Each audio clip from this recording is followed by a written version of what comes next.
devant prendre fin ce 20 janvier, la date de dépôt des candidatures pour les législatives en Côte d'Ivoire a été prorogée de 48 heures. À ce scrutin, le RHDP, parti au pouvoir, sera face à des candidats indépendants, mais aussi et surtout à l'opposition. Ces dernières qui, dans le combat contre le troisième mandat du président Alassane Ouattara, avaient réussi à parler d'une seule et même voix, à cette fois-ci du plomb dans l'aile. La plateforme CDRP constituée autour du PDCI, le Parti démocratique de Côte d'Ivoire et d'EDS, Ensemble pour la démocratie et la souveraineté. La plateforme Probabo compte bien participer à cette élection, mais visiblement, ce sera sans d'autres cadres de cette opposition. Ces partis pensent que participer à cette élection sape la stratégie qui avait été celle du boycott de la présidentielle, puis le refus de reconnaître le régime du président Alassane Ouattara, GPS, Génération et Peuple Solidaire, mouvement de Guillaume Soro. L'ancien président de l'Assemblée nationale a indiqué qu'il n'y participerait pas. C'est peut-être la même stratégie que va adopter le COJEP de Charles Blé Goudé qui, depuis ce lundi, a claqué la porte de la CDRP. Ces partis déplorent que les législatives aient mis au grand jour les appétits et autres guerres de positionnement entre des entités pourtant supposées être des partenaires à Côte d'Ivoire, législative du 6 mars, à qui profite la fissure du front de l'opposition. C'est le thème de l'émission du jour. Bonjour à toutes et à tous.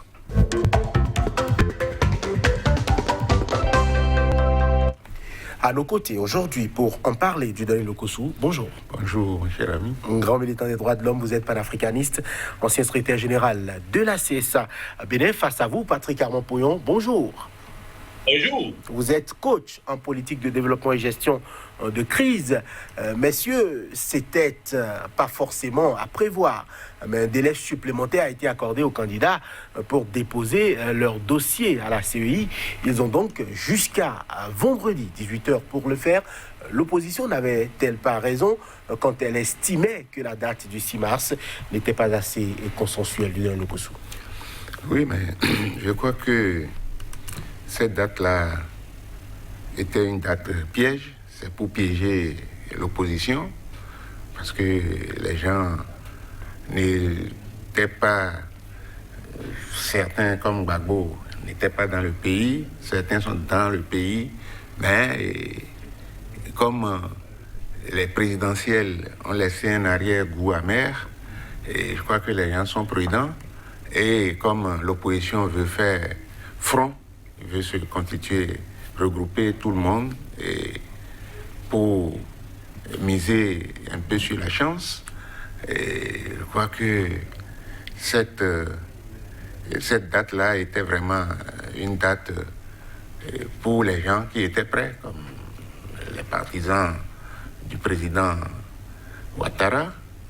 Et donc, je crois qu'en faisant cette concession à l'opposition, ils font un pas vers la réconciliation, parce que il ne sert à rien de précipiter les choses et organiser une élection monocolore.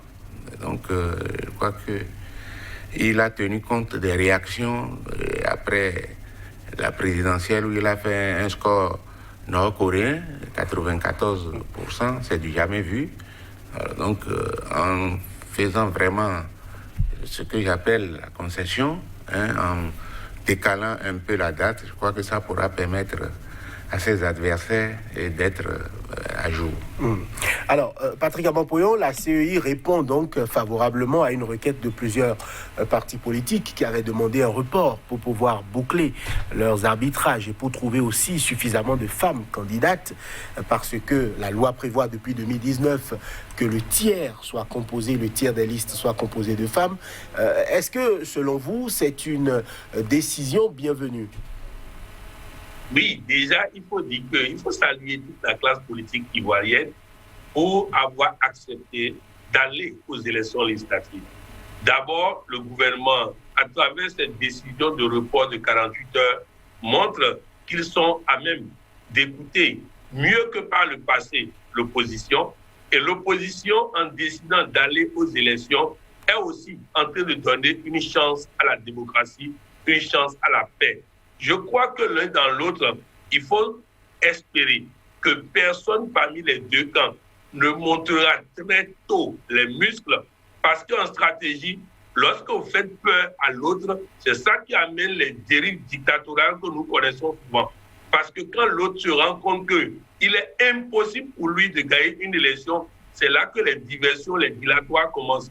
Je crois que chacun doit rester raison gardée et utiliser des stratégies beaucoup plus fines pour que, si l'opposition doit gagner les élections législatives, ce soit au sortir des urnes que la victoire soit là, afin que le RHDP, qui a les moyens du pouvoir, ne puisse pas mettre en place des dispositions pour contrecarrer cela. Bref, je pense que ce qui se passe en Côte d'Ivoire à la date d'aujourd'hui est une très bonne chose dans la bonne direction, comme l'a dit le doyen Lokossou, mais il faut que nous restions vigilants et qu'on continue jusqu'à réussir.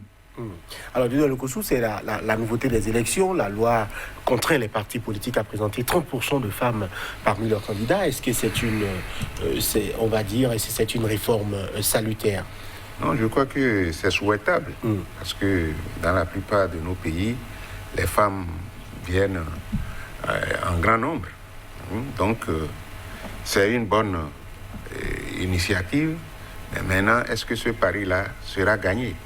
Bon, le RHDP a eu le temps de peaufiner ses stratégies, et les opposants qui enfin ont décidé de s'engager, eux aussi, ils peuvent s'adapter. Bon, maintenant, les 30%, on a toujours parlé de ça, et puis c'est difficile aux partis de satisfaire à cette revendication des femmes, que je trouve légitime, mais malheureusement, j'ai écouté un peu les dirigeants, on dit bon, mais que souvent des candidates, les gens, il ne faut pas remplir la liste pour faire nombre. Donc, le fait même d'accepter que 30% des femmes soient portées sur les listes, ça ne garantit rien.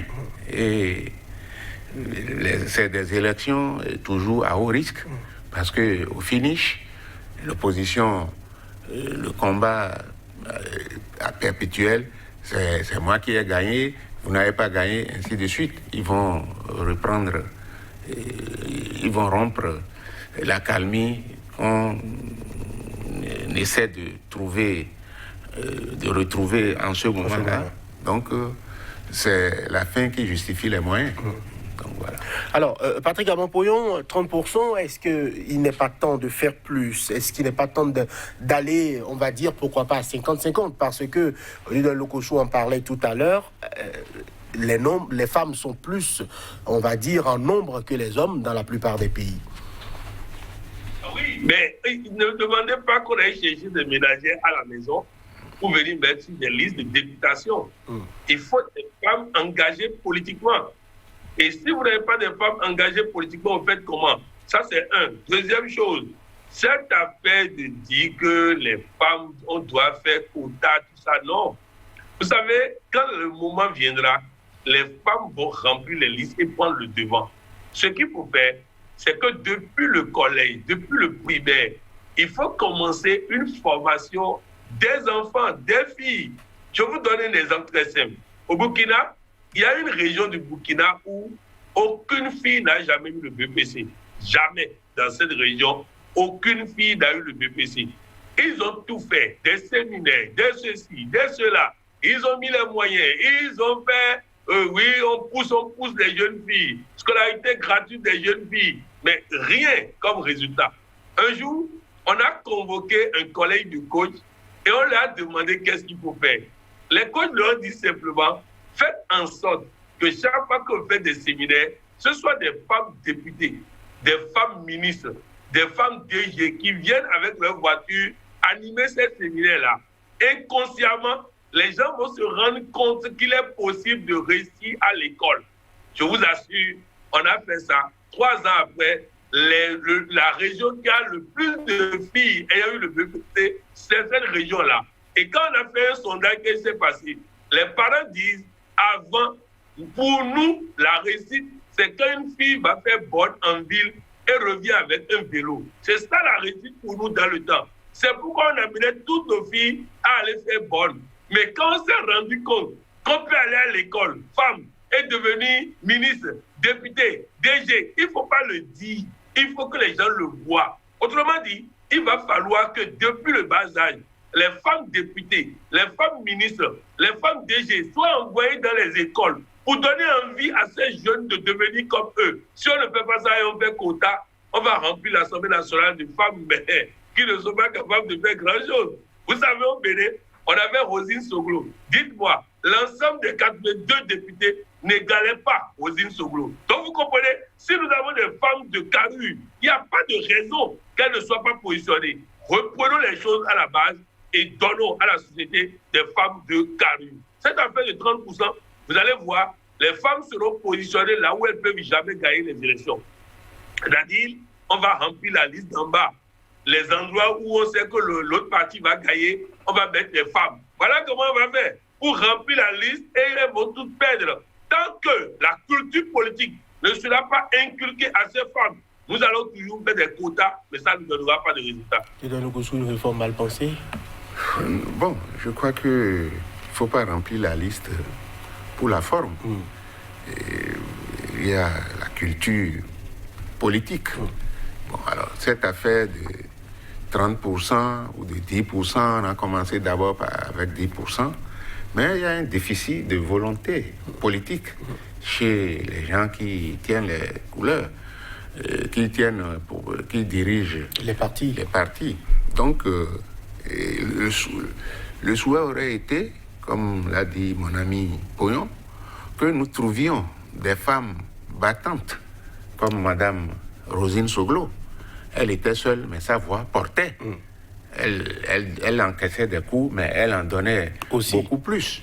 Alors, lorsque, avec même le Parlement monocolore, là, on nous avait dit, pour que c'était pour la promotion des femmes. Pour la promotion des femmes. Je crois que les femmes doivent comprendre aujourd'hui que personne ne défendait leurs intérêts. Elles ont été proprement dupées. Et celles qui ont eu la chance d'être nommées là-bas, on entend moins leur voix.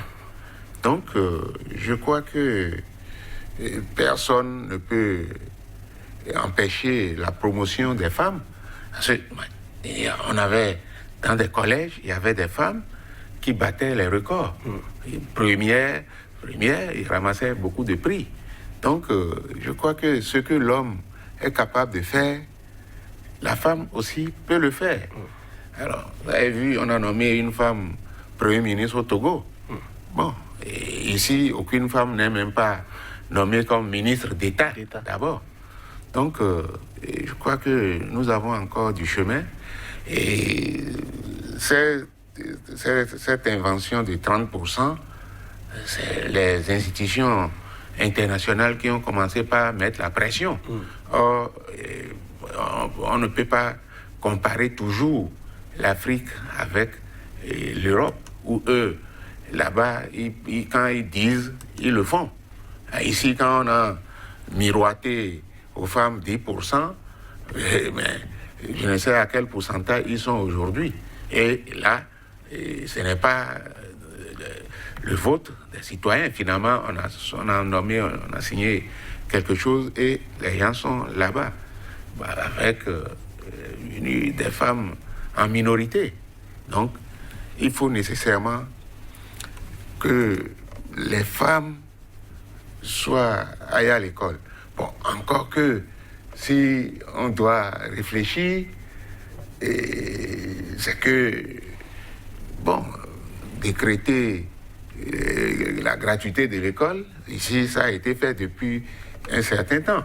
Hein, mais on ne trouve pas les femmes, il n'y a pas de moyens de pression. Donc, les femmes, ça, si la situation est toujours telle qu'elle est, eh bien, les femmes ont des chances, leur chance vraiment pour moi est mince. Il faut changer de paradigme. Alors, Patrick Abampoyon, l'opposition unie, parlant d'une seule et même voix, c'est désormais du passé. Est-ce que c'est surprenant, selon vous? Non, ce n'est pas surprenant. Vous savez, en Côte d'Ivoire, la difficulté de l'opposition n'est pas liée à mauvais comportement de quelqu'un ou quoi que ce soit. C'est que les intérêts ne sont pas les mêmes. Les intérêts ne sont pas les mêmes. Quand vous prenez au niveau du PDCI, eux, ils ont intérêt à aller aux élections législatives. C'est une force crédible dans le pays qui a la possibilité de conquérir le pouvoir d'État. Ils ne peuvent pas boycotter les législatives. Ils ont des choses à prendre dans les législatives. Vous prenez le camp Gbagbo. Ils ont eux-mêmes dit qu'ils regrettent d'avoir boycotté tout le temps. Parce que si, après la chute de Laurent Gbagbo, ils avaient participé aux élections, Ouattara n'aurait jamais eu tous les pouvoirs qu'il a eu tout le temps. Donc, eux, ils ont intérêt à participer. Guillaume Soro, pour lui, c'est lui. C'est-à-dire que Guillaume Soro, ce n'est pas le parti qui l'intéresse, c'est lui. Et donc, lui étant dans des configurations difficiles, il ne voit pas comment il va faire des députés qui vont peut-être le trahir après. Donc, je ne veux pas commenter, c'est son choix. Vous prenez les Blé Goudé, c'est pareil. Maintenant, eux, ils veulent que les partis comme le PDCI, comme Laurent Gbagbo, je parle de Laurent Gbagbo parce que je ne veux pas parler des pays confondus, donc comme Laurent Gbagbo, vont se mettre à table avec des partis qui ont 2 députés, 3 députés pour partager toute la répartition avec eux. Non, ça ne peut pas être comme ça. Et le pays de Afin-Guessan ne peut pas espérer être à la table lorsqu'on veut partager, répartir les gens. Le bon partager n'est pas le bon, mais répartir les gens. Les autres ont des poids politiques avérés. Laurent Gbagbo a un poids politique. Il y a 3 forces en Côte d'Ivoire importantes, incontournables. Il y a le camp Ouattara, il y a le camp Laurent Gbagbo, il y a le camp Bédié. Donc à partir de cet instant, lorsqu'on parle de législative, les autres ne doivent pas vouloir que les faveurs qu'on leur a fait au présidentiel, oui, j'étais porte-parole de ceci, ce soit la même chose. Maintenant, si eux, ils estiment qu'à cause de ça, ils ne veulent pas aller avec les autres, ce serait une erreur. Mais les autres n'ont pas besoin nécessairement d'eux avant d'aller aux élections législatives. Alors, éternel problème de l'opposition en Afrique ou bien fondé de cette fissure qui s'observe au niveau de l'opposition ivoirienne? Bon, je crois que un régime qui n'a pas d'opposition, ce n'est pas un régime. Alors donc, et comme l'a dit mon prédécesseur, les gens n'ont pas besoin forcément d'opposition pour aller à ces élections-là.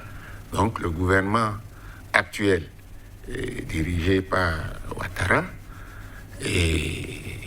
a le flair du sens. Donc,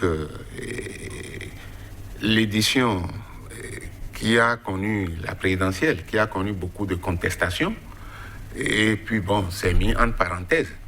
Et ils sont obligés de faire la concession qu'ils sont en train de faire là pour accepter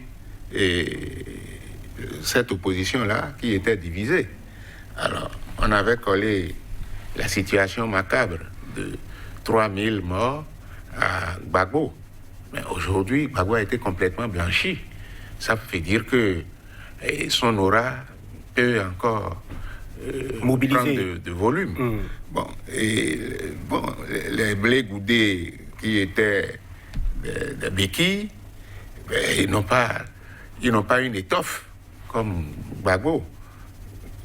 Je dis Gbagbo, oui. Mais Guillaume Soro, à quelques nuances près, est l'auteur principal. Parce que c'est lui qui avait dirigé le MPCI. Et puis bon, donc, ils ont pris des armes pour en arriver à la situation démocratique. Parce qu'ils savent que le pouvoir n'est plus au bout des fusils. Donc, pour émerger aujourd'hui, ça pose un problème. Et il était avec le pouvoir par caprice, il a fait du bruit, il est parti, et aujourd'hui il est isolé. La preuve, un de ses partisans chauds, au départ, qui était Soro quelque chose là, j'ai oublié le petit nom. Soro Kaningui.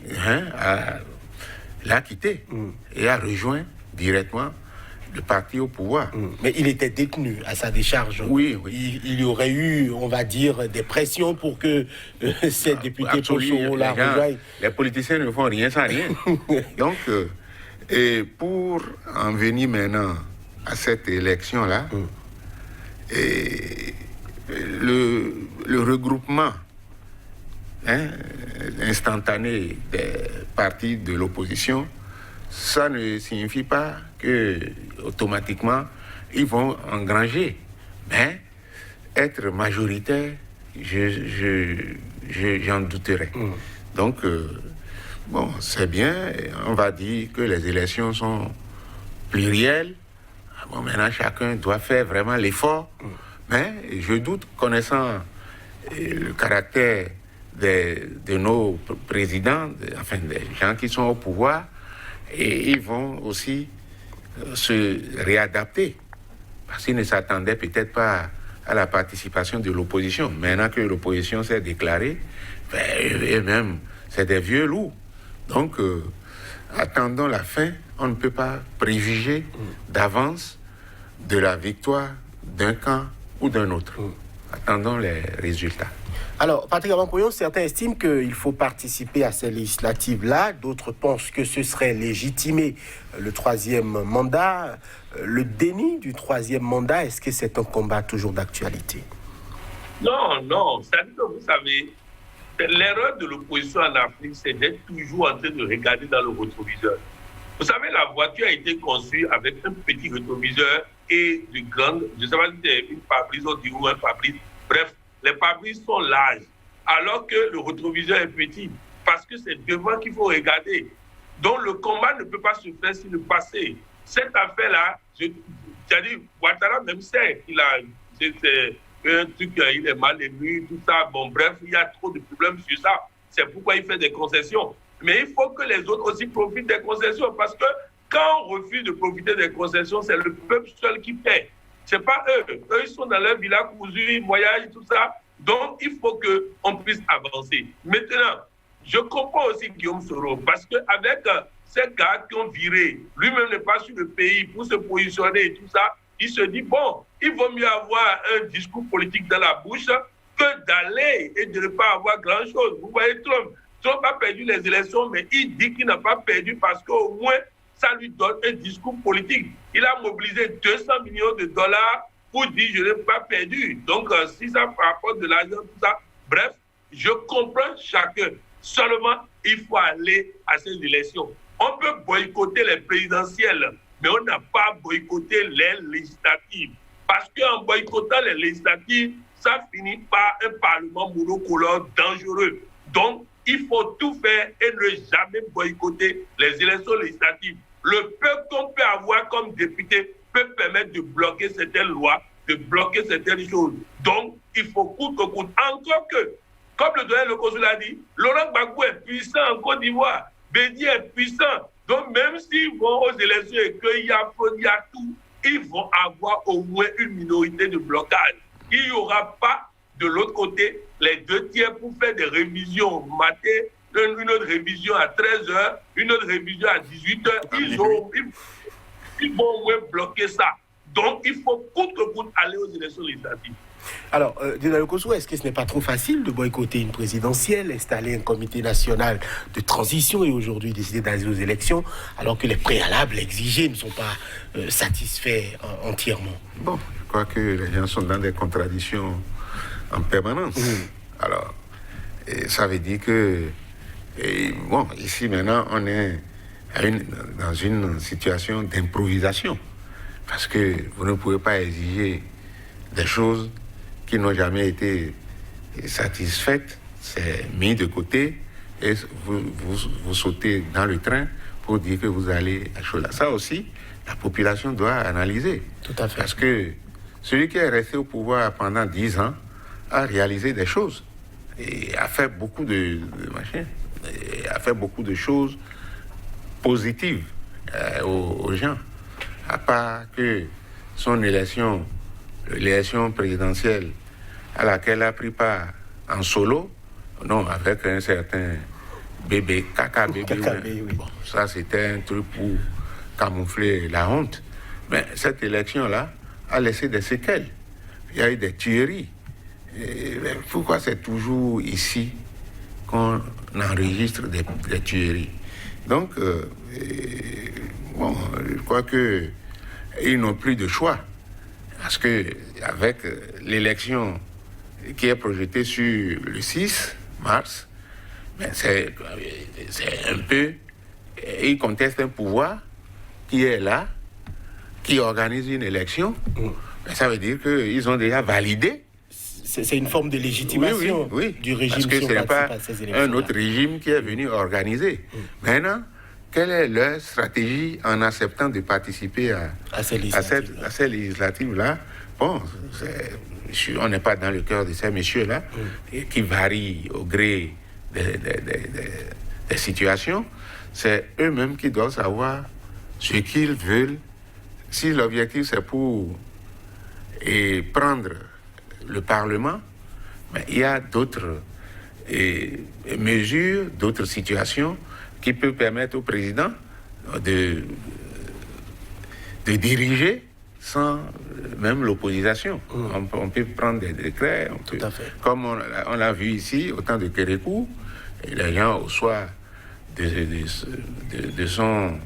au crépuscule de son départ, les gens ont commencé déjà par quitter le navire et ils rejetaient par moment certaines lois pour bloquer le Parlement, pour bloquer la présidence.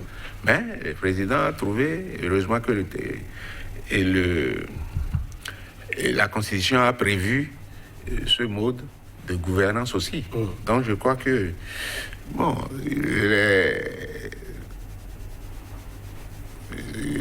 l'opposition, c'est un essai.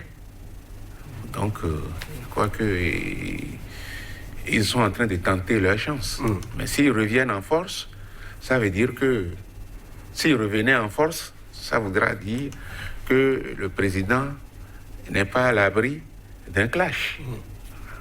Patrick Amampoyon, il y a des opposants qui avaient maillé à partie avec la justice.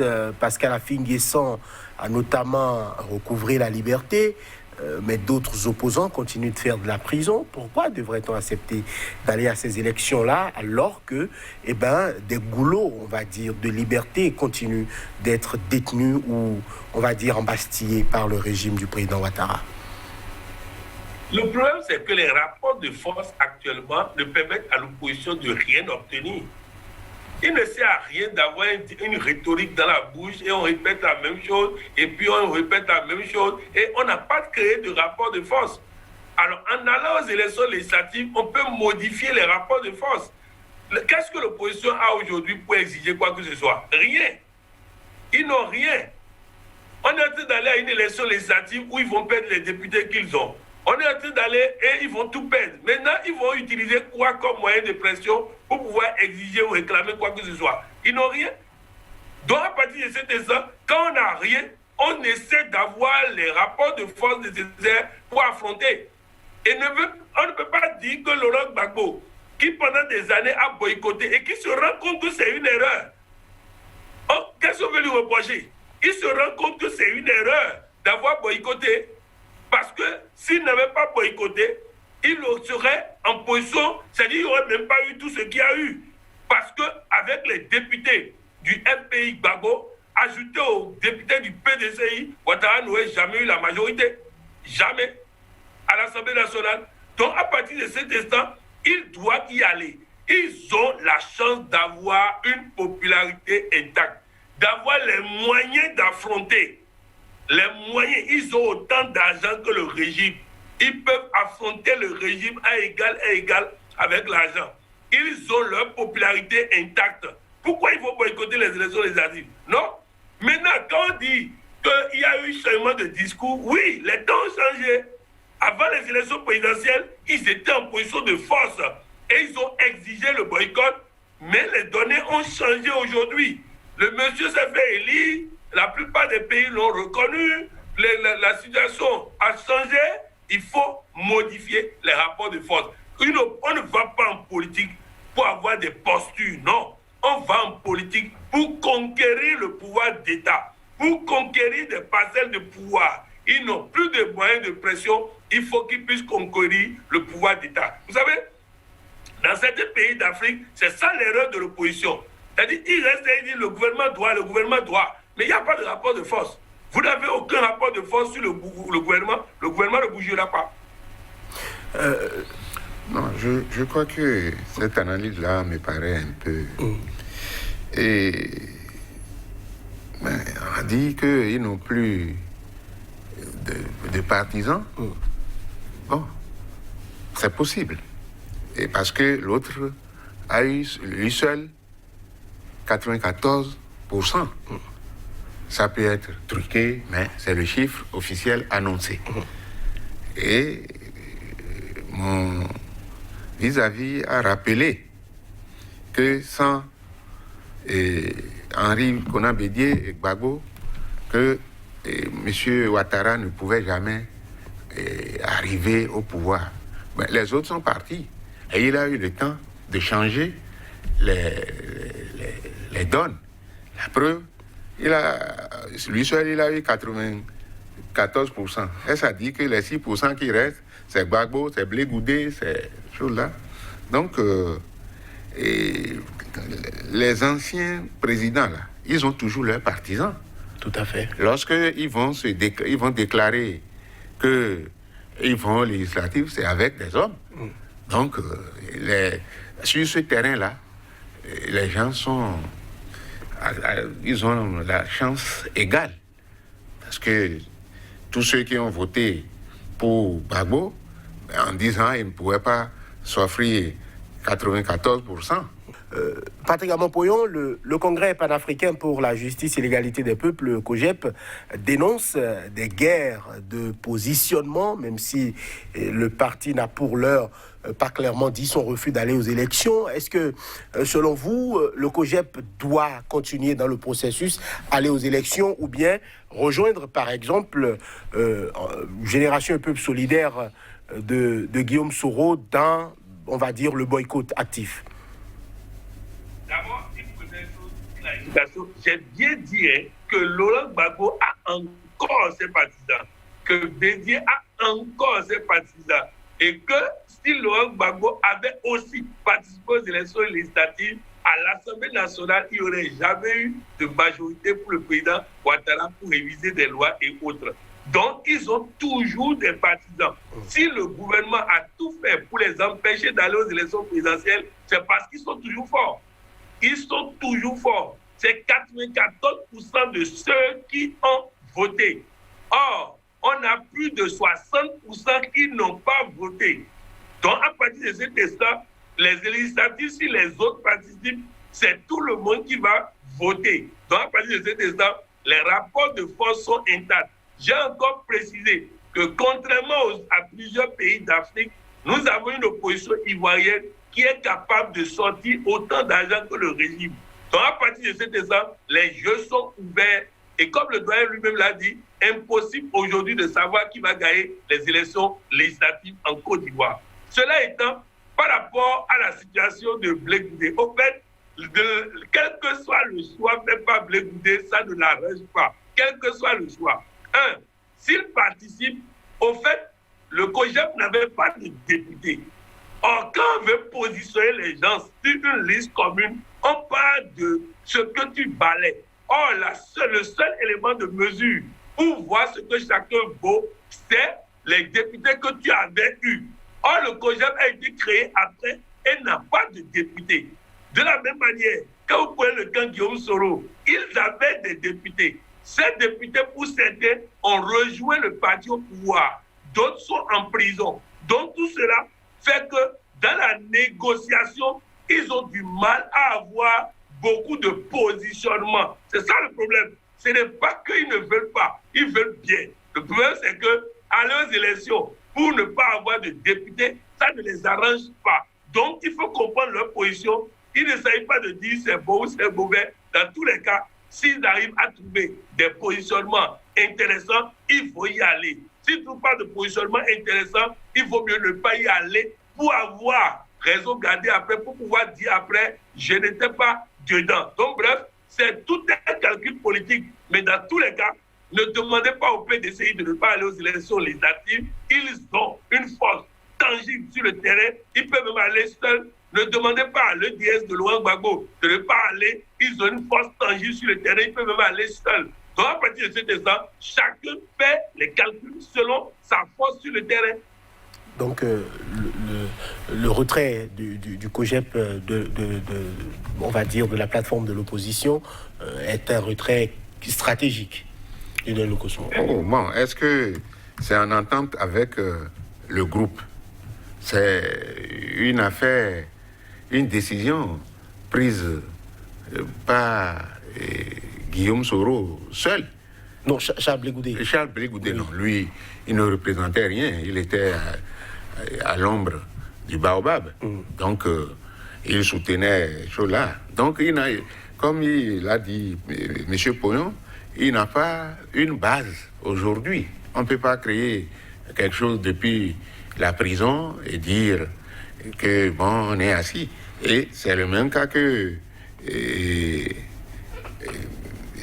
celui par qui le drame est arrivé là, Guillaume Soro. Oui, donc il était dans le pays, il est parti. C'est difficile de gagner les élections à partir de l'extérieur, à moins qu'ils viennent avec des machettes. Et ce temps-là est révolu, et il ne peut pas de loin se présenter. S'il n'y a pas la tête de pont, c'est difficile au chaud là, au sous-fifre, de vouloir faire chaud là, parce que aujourd'hui, ils n'ont plus la mainmise sur leurs partisans s'ils en avaient. Et ces gens-là, les autres partis peuvent les absorber dans leur position, dans leur coalition. Donc, les gens qui sont à l'extérieur ne peuvent pas mieux appréhender les données. Et ceux qui ont pris le risque d'aller, c'est parce qu'ils ont des gens sur le terrain. Donc, c'est pas la même situation. Quand on prend les protagonistes en face, il y a une différence. Alors, la grogne prévaut toujours, cette fois-ci au niveau du FPI, on va dire FPI tendance à Nguessan, qui estime aussi que le PDCI et EDS s'entendent dans leur coin sur la répartition des candidatures et que eux ils sont aussi mis à l'écart des discussions. Est-ce que en gros Patrick Amon-Poyon, ce n'est pas, on va dire, la loi du plus fort? Mais c'est ça, c'est-à-dire en politique, c'est les rapports de force qui parlent. Aujourd'hui, on a le grand PDCI, le grand EDS, et maintenant on dit, nous aussi on veut être à la même table. Non, ces trucs-là ne doivent pas faire de bruit. Ils doivent éviter de faire trop de communiqués. Et encore que, dès que le président Bédi a rencontré Ouattara, c'est un pays, Afin Nguessan, qui a commencé par insulter. Donc le doyen aussi, Bédier, a aussi l'occasion maintenant de régler des comptes. Donc vous comprenez, de toutes les façons, je crois que le camp MPI, Afin Nguessan, avait 3 députés. Donc ils doivent simplement négocier. Un seul. En la personne de Pascal Afin Nguessan. Voilà, il doit négocier un positionnement agréable pour lui-même et un second. Quelque chose, c'est tout. Mais quand ils veulent faire avec un seul député, ils veulent parler au même titre que les autres qui ont 40, qui ont 50, qui ont 60, il y a problème. Donc je crois qu'en politique, il faut que les gens comprennent. C'est un jeu de rapport de force. Quand les rapports de force t'arrangent, tu fais le malin. Quand ça ne t'arrange pas, tu trouves les voies et moyens pour modifier les rapports de force. Donc je crois que, vous voyez, même au niveau des élections présidentielles, le PDC voulait partir aux élections présidentielles.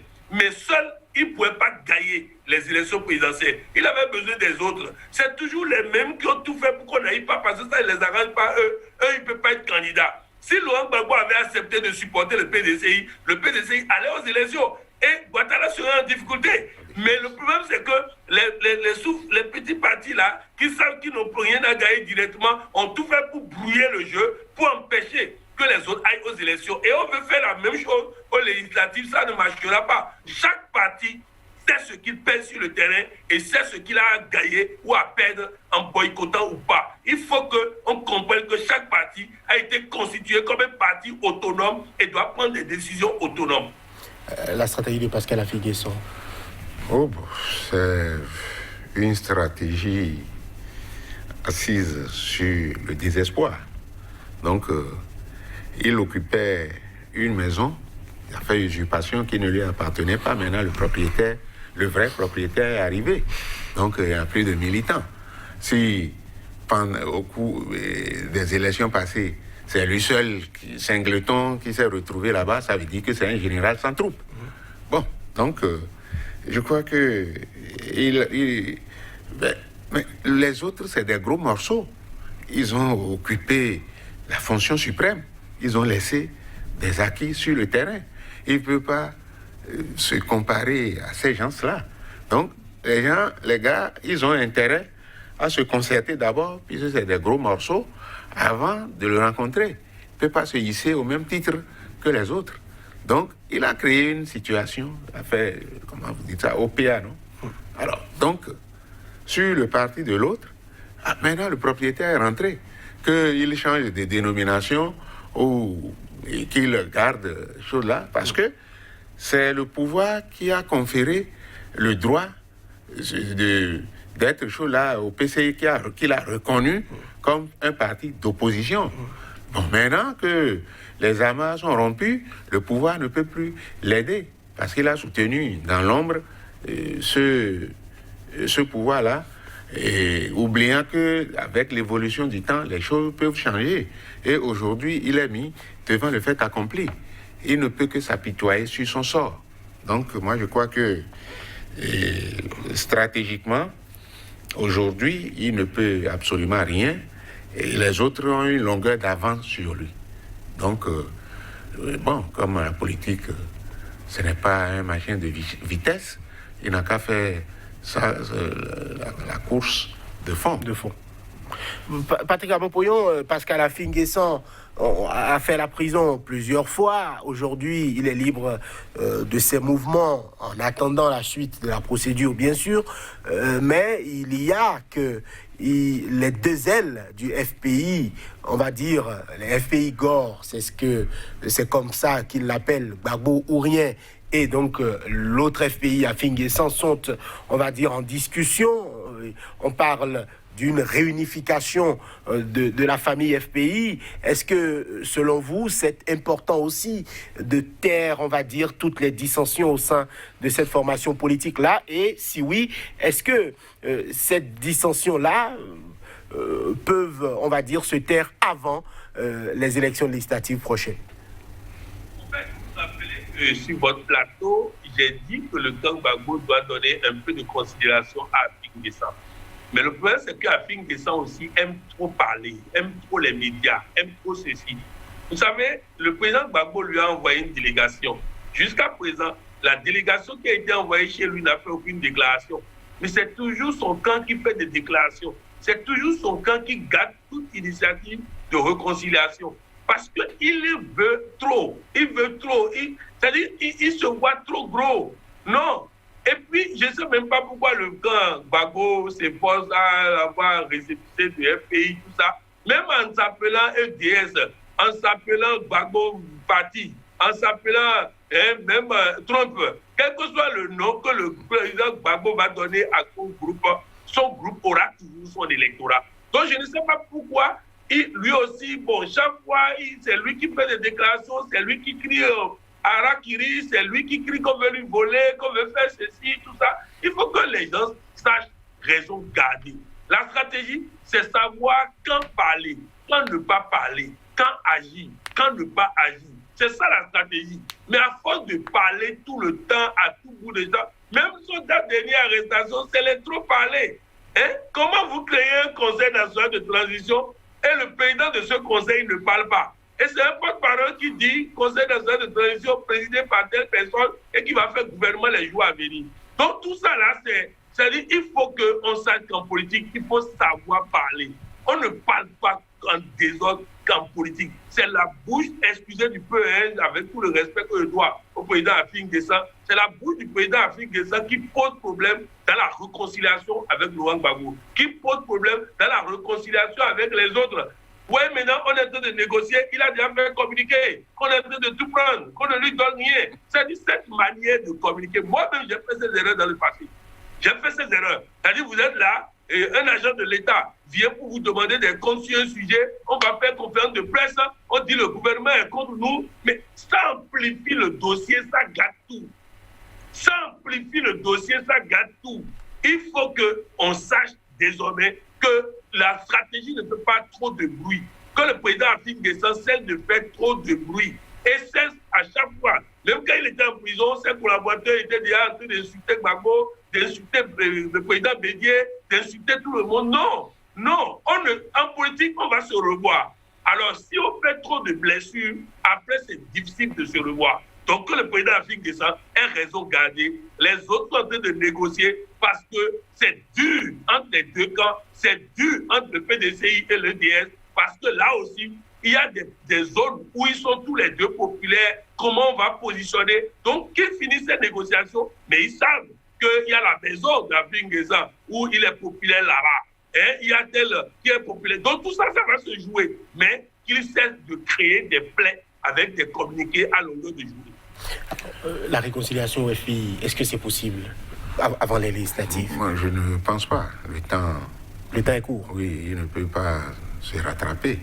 Mais je crois que le président Afin Guessan se laisse manipuler, ou bien il veut être toujours devant les scènes. Parce que le comité national de transition, il n'était pas seul. Parce qu'il y a des têtes que l'on ne touche pas.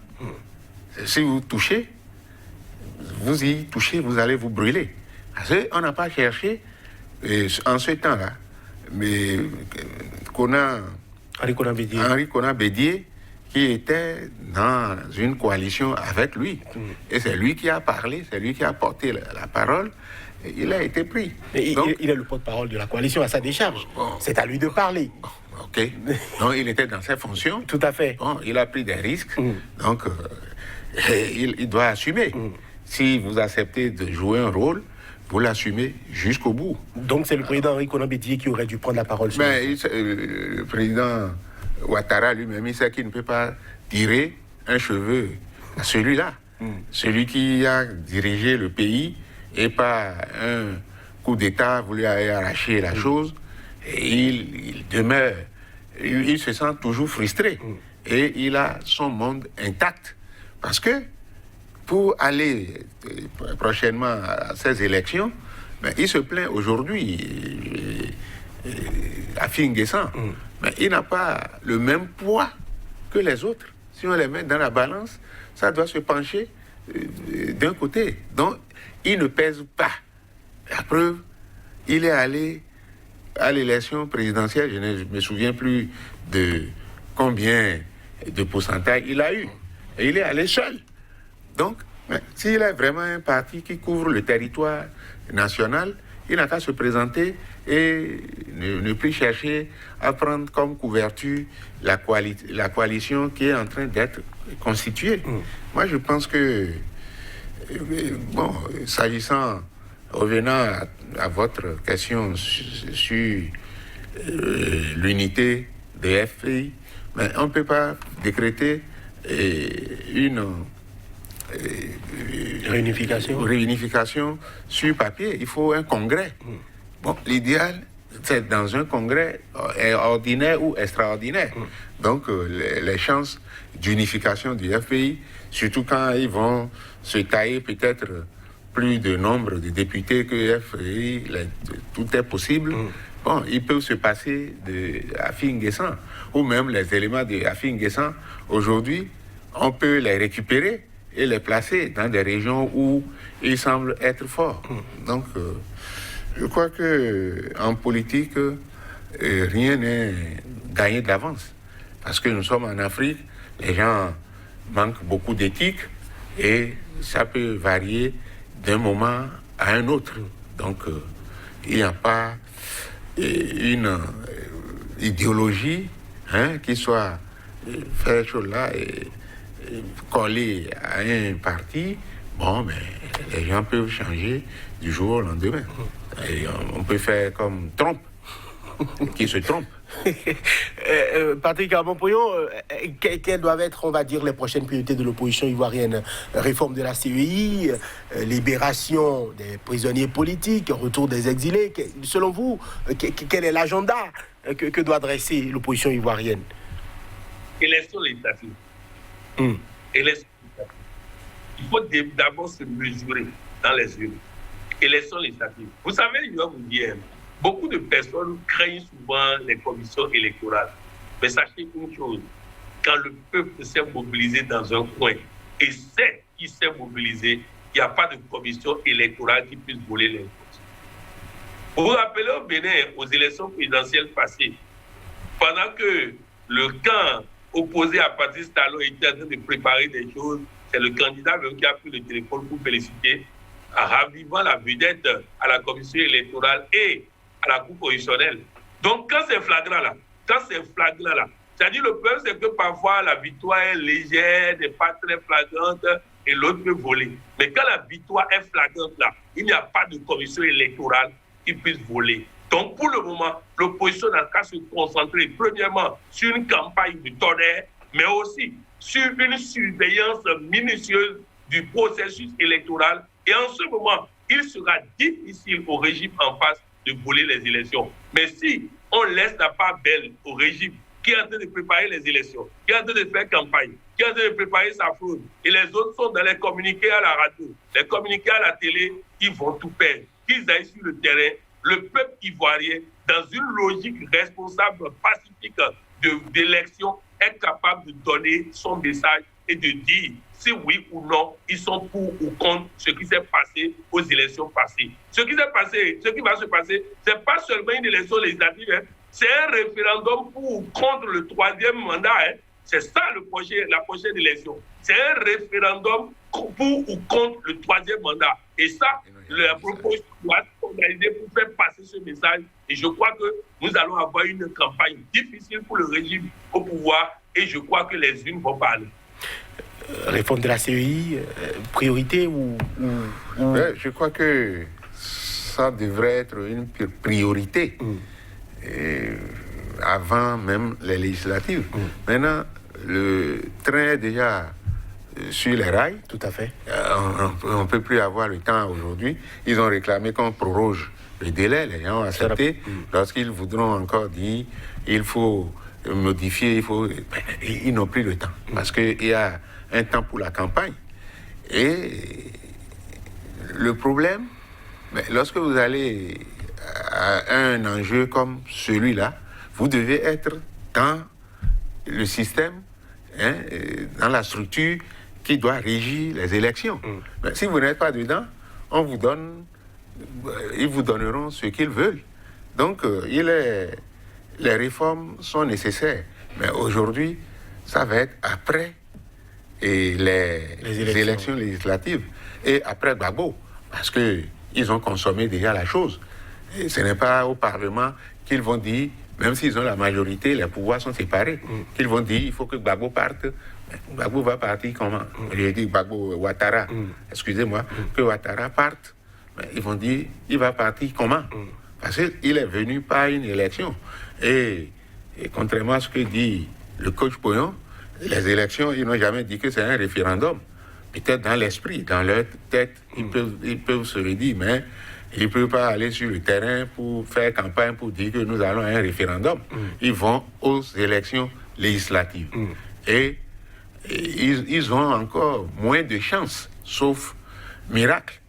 Parce que c'est la CEI dans laquelle ils ne sont pas, la commission ou bien comité, leur présence est totalement dispersée, on ne les voit même plus. Alors donc, ils ont du pain vraiment sur la planche et il faut vraiment bien malaxer le truc avant de... Patrick Arbon-Pouillon, les opposants, on le sait. Est-ce que selon vous, quel doit être, on va dire, l'avenir prochain de la Côte d'Ivoire? Les prochaines semaines, les prochains mois? Comment la je crois que si la tendance dans laquelle ils sont en train de discuter en ce moment se confirme, l'avenir est rose. Maintenant, il va falloir qu'on reste vigilant et qu'on surveille de très près. Je voudrais aussi dire à tous les démocrates africains que lorsqu'un pays va jouer dans un autre pays un match de football, dans presque tous les cas, l'arbitre supporte le pays local. L'arbitre supporte le pays local. Mais ça n'empêche pas qu'on puisse gagner.